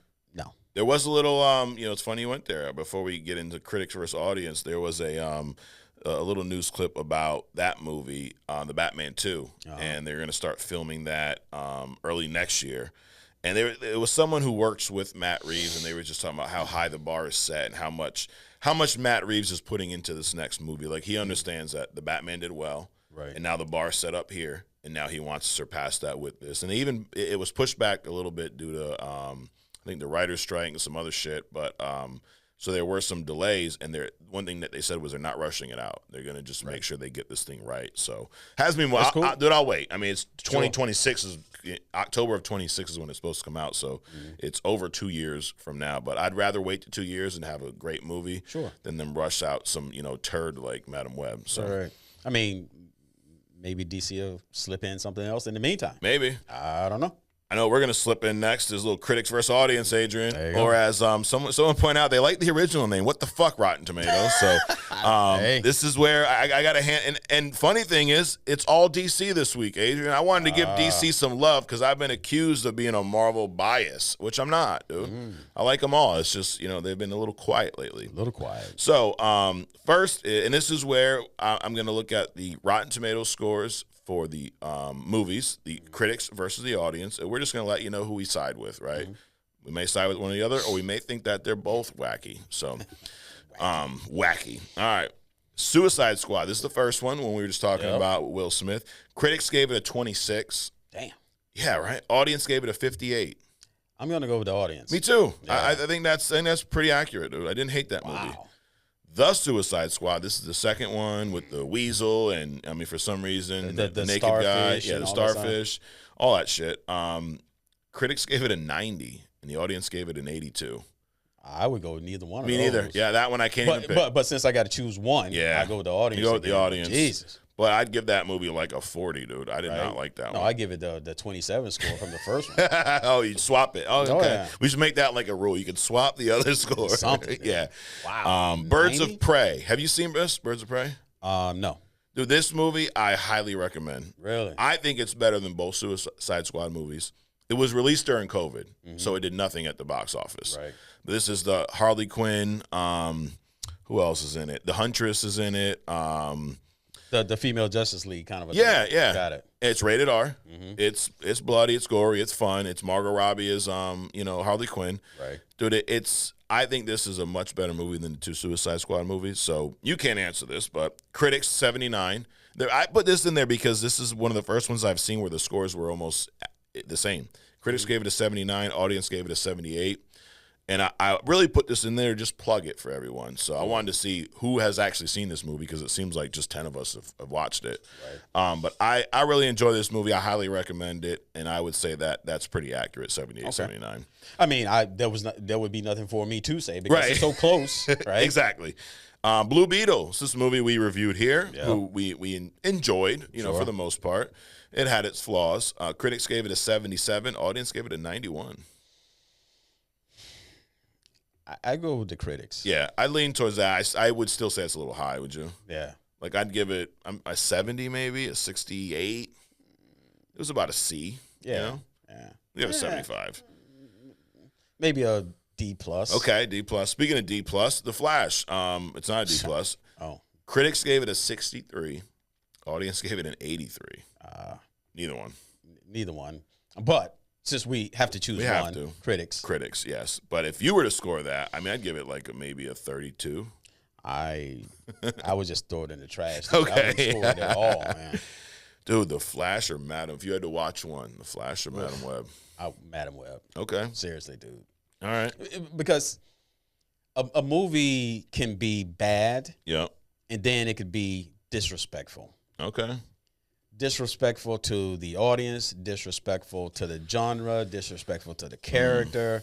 And I think The Flash was disrespectful on all those levels. It was just offensive, dude. Damn. So, and it has nothing to do with Ezra Miller, which made it something else altogether. Oh, yeah, that's a whole nother piece. A whole miscast. Yep. It was just everything. Man. Right.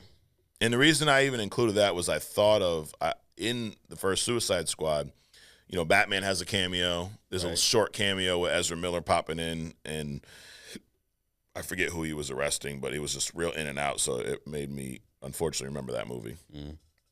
All right, so there you have it, critics versus audience, or as some of us call it, what the fuck, Rotten Tomatoes. But you guys let us know, who do you agree with? Critics, audience, us in the middle, and also, have you seen Birds of Prey? What do you think of it? Hit or miss cast, Adrian. This is the fun segment where I throw out some casting choices from the past. Yep. And you let me know if, in your opinion, was it a hit or a miss? Okay. And I say this all the time. You can't say that Adrian's wrong. You're not allowed to because it's his opinion. You could say you disagree, and it's perfectly fine. Adrian, if someone in the comments disagrees with you, it's not going to hurt your feelings. Absolutely not. It's not going to be as offensive as The Flash was to you, right? You wouldn't take offense to that. Nah. No. So, anyways, Adrian is tired of being disrespected with these movies, by the way, DC. I don't know if you picked that up, but he's really sick of your shit. All right, you ready? Let's go. I have to go on as my friends online call it, my yapathon every week. Yeah, one guy was like, bro, I'll listen. You keep doing it. I'll listen to your yapathon every week. So you know what? I'm going to continue with the yapathons. All right, number one, Ezra Miller as Barry Allen / The Flash. Miscast. Jason Momoa as Aquaman. Very good. Bryce Dallas Howard as Gwen Stacy. It's the original from Spider-Man 3. She's not the one that was falling out the window and stuff, right? Yeah, the one with the whole skyscraper, the crane. Sure, yeah. Her. The one that's like every 5 minutes there's some screaming in yes, the back. yeah. I thought that was annoying, but sure. She's the one from Jurassic Park or Jurassic World. Yeah. Elizabeth Olsen as Wanda. That works. Kristen Ritter as Jessica Jones. Jessica, absolutely. Yeah, she nailed that. Which I think there's rumor that she's going to show up in Daredevil. See, that makes sense, right? Not Ms. Marvel. Just put Jessica Jones in there. Right. I mean, they all were. Right. They all crossed paths at one point. But Bryce Dallas Howard as Gwen. I always forget that she played Gwen Stacy. Right. Because most people know her from the Jurassic World movies. Right. I mean, she's 15 years older there, which I thought she did great. And are you a Jurassic Park fan? I am. Yeah. I am. I mean, it just got sillier as they went on. I mean, like they said in the movie. I mean, what's his face? The doctor, or whatever. He's like, you just got to keep him making them bigger. Yes. Right. Yeah, it's a little meta, jab right there. But anyways, let's hit or miss cast. You guys let us know if you agree or not. Up next, Adrian, your segment, Hidden Gem. What do we got going on this week? All right. So speaking of DC. Yep. Right. I figure I'd pull out something. And I figure I pull out something. Now, this character. So we talk about. Wait, so the Hidden Gems DC? The Hidden Gems DC. All right. So this character. Now, we keep bringing up the Marthas and the Krypton and the Batmans and stuff like that. Talk about somebody that could probably do well on screen, but they would probably nerf him. Which is probably why they don't even put him out. But anyway, I'm over here talking around everything. You're having your yapathon. So I'm having my yapathon. So Dr. Manhattan. Okay, from the Watchmen. From the Watchmen. Yeah. Right. So this guy, born in like the 20s as the son of a watchmaker. His father got disillusioned. Told his son to go study, physics. That's when the atom bomb and all this other stuff, kind of stuff was coming out, right? So he went to school. It's kind of like a Reed Richards, Bruce Banner moment, right?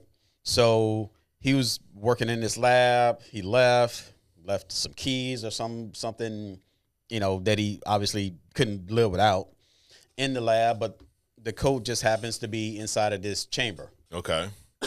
So he goes in a chamber, the door locks, can't unlock it, some countdown, and he basically gets disintegrated. Damn. Right? So everybody thinks he's dead. He's marked for dead.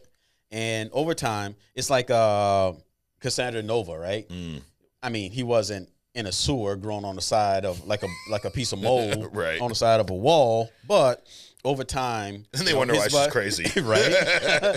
dude, I was sharing my youth with mold and rats, like, and yeah, you're a little bit sketchy. Yeah.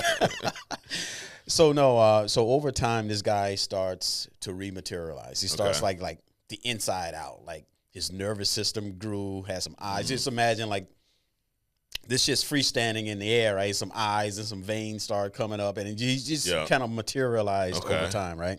So anyway, this guy comes out and he gets caught up, with the government. The government tries to use him, all this other kind of stuff. But an interesting character in that his power sets. What I like about him is that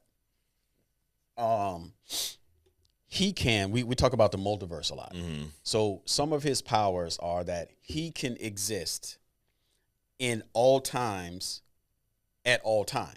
Okay. He's like, he can watch himself be in the present, the future, and the past at the same time. Not only can he do that, he can peer into the future, into the past. He can give you the capability to see all timelines at all times. Shit.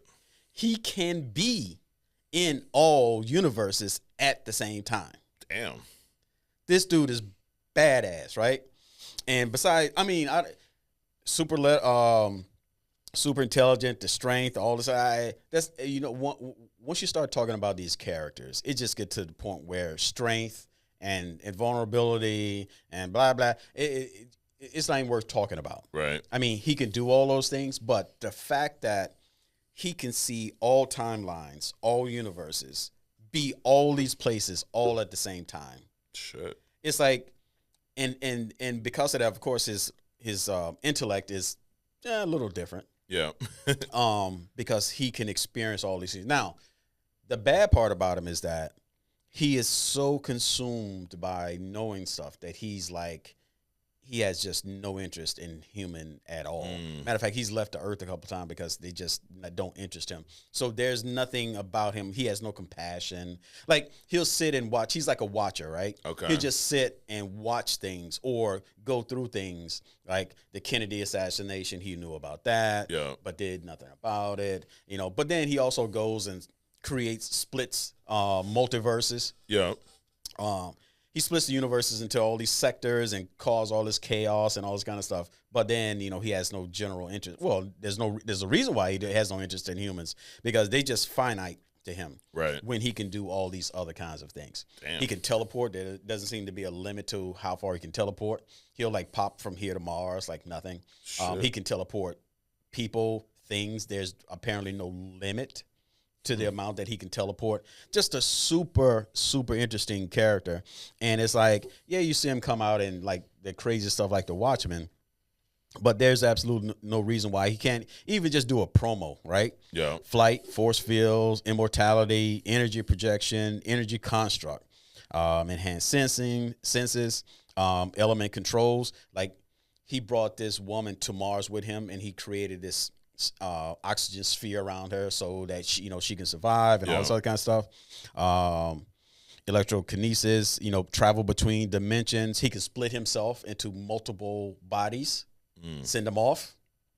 Then he can bring them back in, absorb them. There's a lot of trust you better have in someone if they're bringing you to Mars and they're putting like an oxygen bubble. Right. Bro, you say one wrong thing, you're like, oh, okay, watch this. And there's no bubble no more. You really trust Dr. Manhattan. Right. Well, I mean, to really make it wicked, why don't you just like put a little puncture in the bubble, right? And just let them see. Anyway, that's narcissistic. Yep. Or whatever. Time travel, retrocognition, precognition.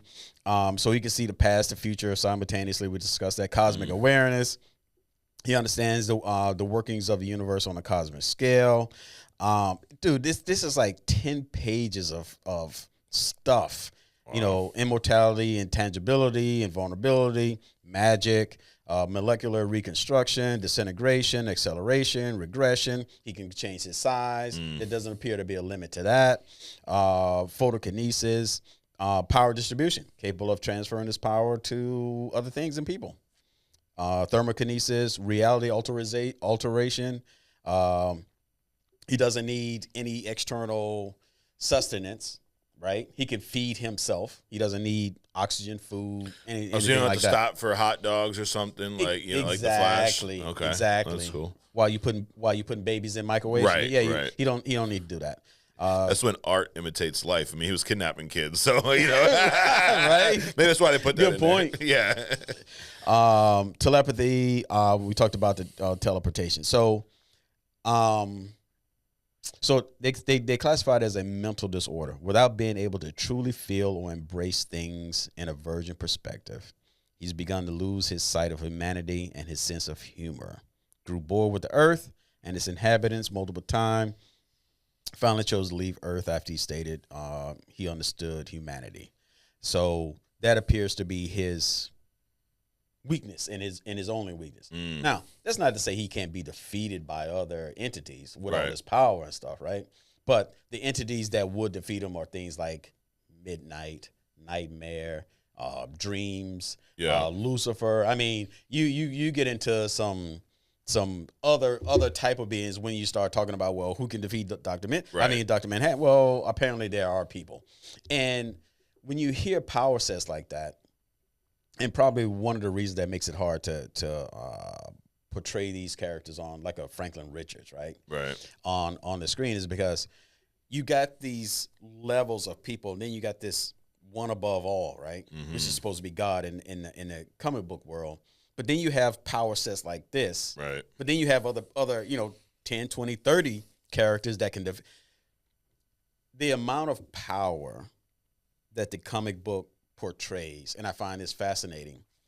That's why I said, at an early age, you really have to put on a show if you want to improve me with some tech. Because 30, 40 years of watching the minds expand what you think about things, right? I can go super micro, I can go super macro in my mind. But when you think about stuff like that and all the range of stuff, it's like if you want to put equal it to like money. Yeah. You got like millionaires, like poor millionaires. Right. And 1 to 50. Then you got billionaires, right? It's like that, dude. It's like, how much money is money? How much power is power? Right. So it's just weird. But anyway, I think this is an interesting character. And he's so out of tune, right? When the government first started trying to use him, they gave him, because he was like blue, they gave him this costume, this head-to-toe costume, right? Of course. You've probably seen in The Watchmen. And then over the years, he just started making it disappear to the point where he just don't even wear clothes anymore. Right. He just gets to the point where he just, if it's appropriate, he'll show up in some tights or something like that. But outside that, he just don't even bother anymore, dude. Oh, yeah. He's just so out of touch. Well, in the movie The Watchmen, you got the blue penis everywhere. Right. Why? Right. Not even shirt cocking it, just straight up cocking it, right? Yep. He's just all cocking it. Yeah. So anyway, that's this week's hidden gem. I just think an interesting character. Yeah. Again, I don't think it's somebody that you could bring on, make a movie about. Right. But it would be something where, like how they pulled out Captain Marvel in the Avengers, where the person came in and, she didn't, finish everything. Right. But you can bring a person like this in for something, a special event, and then move it on. Yeah. But interesting character. I like to see more of them. Just pull them out of the Watchmen thing, and I think that'd be good. Yeah, the only place I've seen him portrayed was in the Watchmen movie. I've not seen the TV show. I heard the TV show is a lot better than the movie, by the way. HBO a few years ago, I think it was 2019 maybe, did like a little limited series called The Watchmen. Yeah. But the movie, maybe I give it another shot. I watched it years ago, and it seemed long and boring, you know. Zack Snyder, so you go. It's his go-to, right? His style, if you will. But what did you feel about Dr. Manhattan's portrayal in that movie? I thought it was pretty good. Yeah. Pretty good. Oh, look cool. Yeah. He's aloof anyway. Yeah. So his soft impression of the portraying the character and the things that he did, I thought it was pretty cool. Yeah. Well, dude, you're talking about his power set. You already know what I'm going to ask later on. Agree to disagree. So we'll save it for there. We'll save it for then. But dude, pretty sounds like an amazing character. Again, I've only limited exposure to him, but kind of makes me want to give the Watchmen another watch, if you will, and see if it's as bad as I remember. Now that I'm on that kind of what's this movie as bad as I remember it train. There you go. So another great hidden gem, Adrian, as always. We're gonna move on to We Respond. So I got a handful of comments here. There's some good ones, too. So this is my man, RiderFan04. He's a new follower on YouTube. So he says, cool. Hey, Mike and Adrian, just wanted to say you guys are doing such an amazing job. So thank you. Nice. I'm so happy I found the podcast on TikTok a couple weeks ago. Even went back and started watching episodes from the beginning. I enjoy hearing your opinions on everything regarding comic world. Keep up the good work. Well, if I had a drink, it'd be a cheers to you, Rider fan. He has a two-part question. So, who has been your favorite portrayal of Alfred Pennyworth on screen, and who do you hope they cast as Alfred for the James Gunn Batman movie? So I'll tell you right now, I don't have anyone in mind as to who I would want them to cast as Alfred. Is there anyone that sticks out to you? No.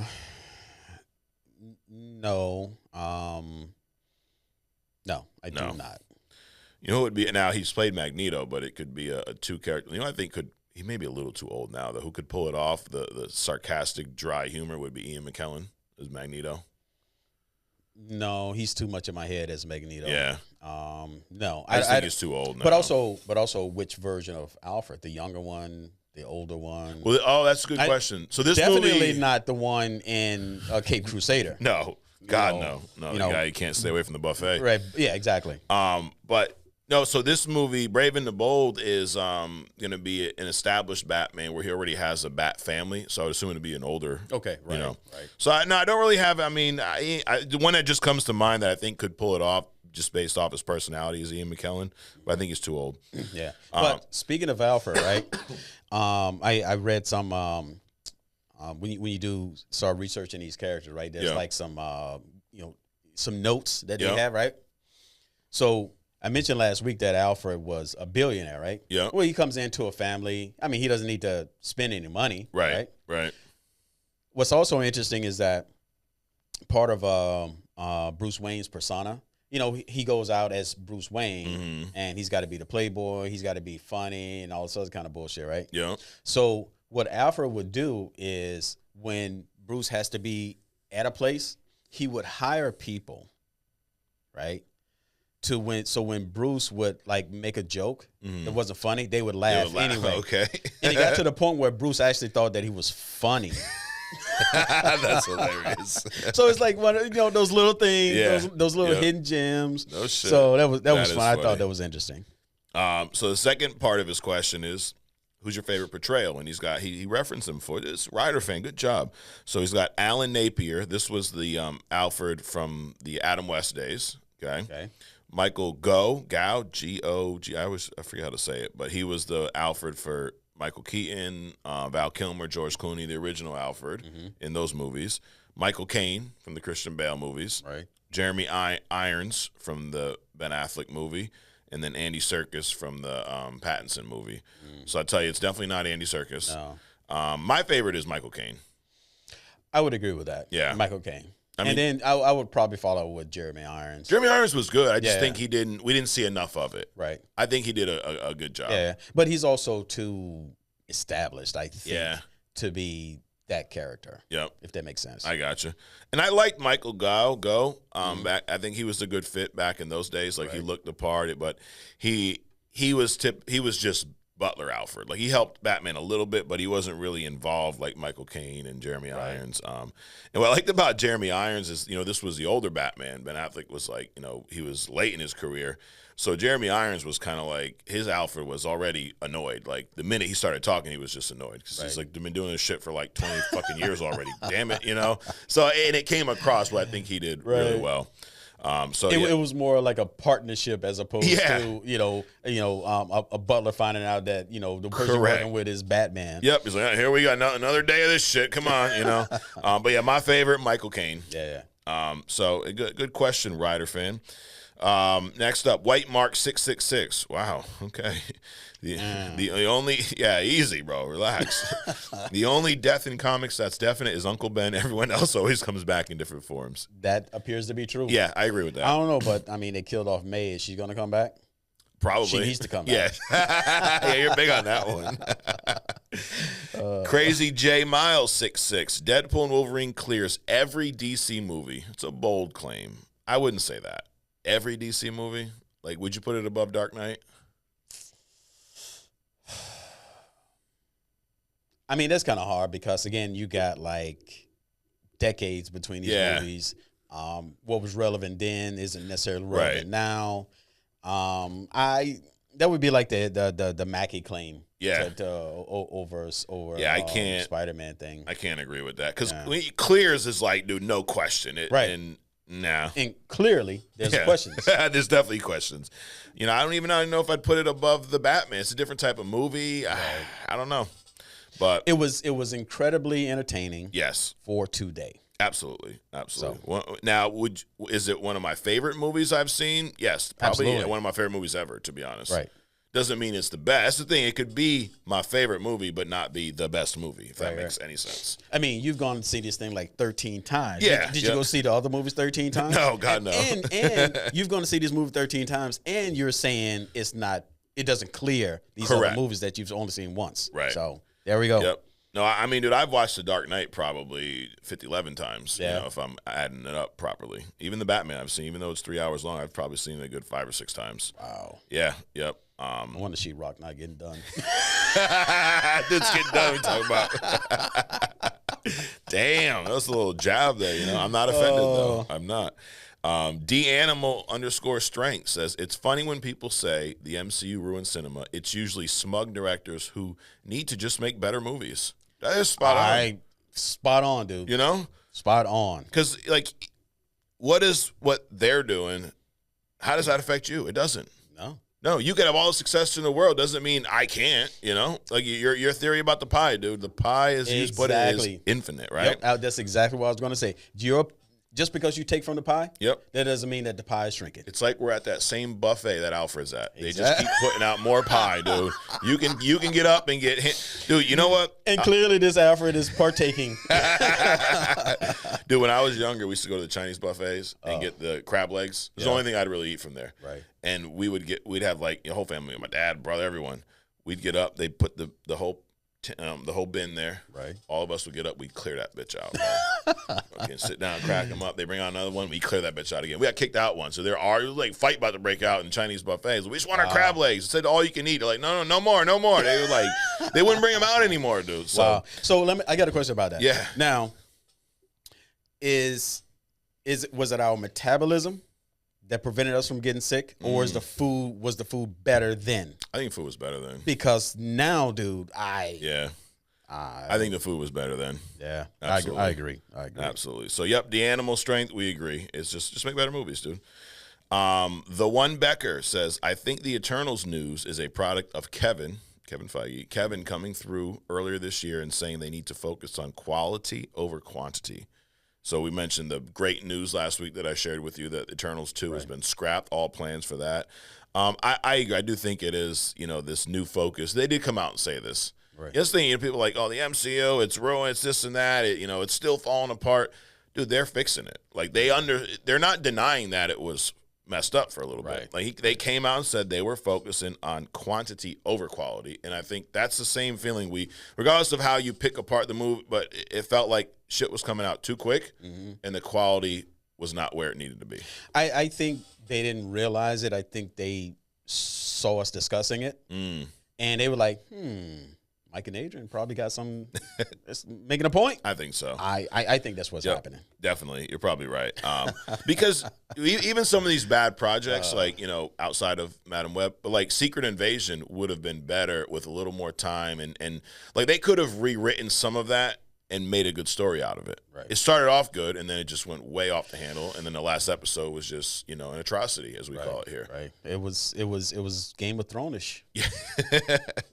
But I guess my point is, if they took more time with it, they probably could have done a nice little story. Even with Echo. Absolutely. Echo wasn't horrible. No. But it was like it felt uneven. It felt a little heavily focused on Fisk, but then try to act like it wasn't. Like it's if they took some more time. So I'm big on quality over quantity. Absolutely. So absolutely. And then there were some people in the comments like, well, what about all the storylines and those characters from the Eternals? I'm not saying the characters will probably still show up. Sure. They're just not going to get their own movie. Right. No problem. If you remember, Iron Man only had 3 movies. The last Iron Man movie was like 2013. But he was in more non-Iron Man movies than Iron Man movies. Right. And no one ever felt like, he still is basically the centerpiece of the MCU, right? Absolutely. His death is what ended, Endgame. Like that was a big character arc moment, and he didn't need to have his own movie or show. So you could still have these characters come up and play a role, just not have their own boring-ass movie. Right. Anyways, well, that's our We Respond for the week. We're going to wrap up with some agree to disagree, Adrian. And as they say in show business, take this thing home. That's right. So I know all the terms now, It's anyways, agree to disagree. This is where I throw out a handful of my opinions at Adrian, I rapid fire them, and you let me know if you agree or you disagree. And it's a lesson for all of you folks out there. Not all of you. It's only a few of you. It's not you guys watching now. It's the other ones. Where they get upset, that's not how that, and you don't know nothing about comic. Maybe you should read a comic. I love that. You should read a comic book. Like, okay, relax, dude. Calm down. You take your blood pressure pills today? Like, dude, what are you all worked up about? Wow. Shit. Anyway, so this is an educational segment for all of you. Because neither one of us will be upset at the end of this. I know that. All right, are you ready? Ready. Number 1, Avengers Age of Ultron is better than the Snyder Cut. Agree. Spider-Man 3 is better than Venom 1 and 2. Or any Venom. I'm future casting here. Oh, you're future. Agreed. Okay. The first Jurassic Park movie is the best of the Jurassic Park movies. Agree.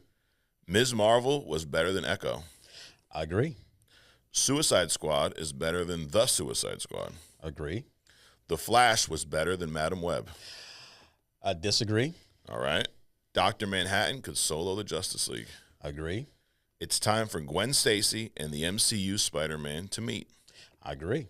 And there you have it. That's agree to disagree. So one disagree. You disagree with the Flash. I'm not surprised by that. Yeah. But I would if I'm in jail and the only way I can get out is to watch one of these movies. I'm watching the Flash over Madam Web. Yeah. I definitely go with Madam Web, dude. It just anyway. I already went down that road. Yeah, we went down that road, but we're not upset. It's okay. I'm not. You're wrong, Adrian. How dare you? Why don't you read a comic? I'm not gonna say that. I just okay, cool, dude. We'll just each have to watch our own movie to get out. It's okay, you know.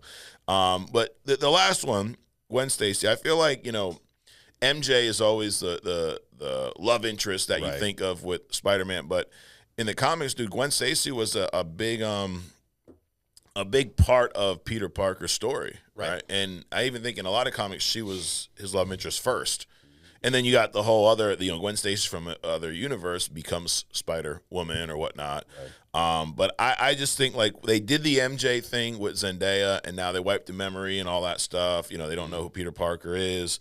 And that wasn't it was a different take on MJ. It wasn't bad, but it wasn't the one we're used to, right? The next door neighbor-ish. It was just, some girl you met in school. But I think matter of fact, wasn't even his first interest. Right. It was I forget her name, but it was the Vulture's daughter. Right. So yeah, a very different, version. But I think it's time for him to meet a Gwen Stacy-esque character or Gwen Stacy herself. It would I would love to see that here. Yeah. We saw, and that was one of the highlights of those the Amazing Spider-Man movies for me. Was the Emma Stone and Andrew Garfield chemistry and their on-screen chemistry I thought was great. So, and they did the death of Gwen Stacy in that, which was a really cool visual, his. Especially as MJ is going off getting her own spider powers and all this other nonsense. Yeah, so I think it's time. But anyways, that's agree to disagree. You guys sound off in the comments. Let us know what you think. Like this video. Subscribe now if you haven't. If you've been along this whole journey with us today and you haven't subscribed, what the fuck is wrong with you? And if you want to support the show or you want some cool merch or you want to do both, go to onlycomicsmerch.com. You can get this nice shirt, nice hat. And if you do want to make an offer on this Deadpool gallery, what is it? It's a PVC diorama. Yep. Make an offer, dude. Right? What's this dude? It's like, I don't know what he's stepping in, but it looks pretty cool, right? Whatever this yellow stuff is. Dude, look, yeah, it does. I'm not going to take it out the box. Nope. Yeah, it's not bashed like my Funko It's got his box. 2 swords and everything in it. Yep. Anyway, there's that. It's antique, dude. It's like 20 years old, dude. Man, shit. So, anyways, and if you want to, they're not a sponsor of the show yet, so maybe tag them and let them know all the promo we did for Funko today, the Pop Yourself vinyls, which they'll be here every week with us. But anyways, thanks for coming out. Adrian, thanks for joining me today. Guys, thanks for tuning in. Hit the subscribe button. Share this with your friends, your family, your enemies, your frenemies, as Adrian puts it. All of them. Everyone. Tell them about Only Comics. The uncle down the hall, everybody. They want to get on. You want to get on the train now, dude. You don't want to when we're like this big, there's not gonna be enough room. Right. That pie is not infinite. You want to get on the bandwagon now, dude.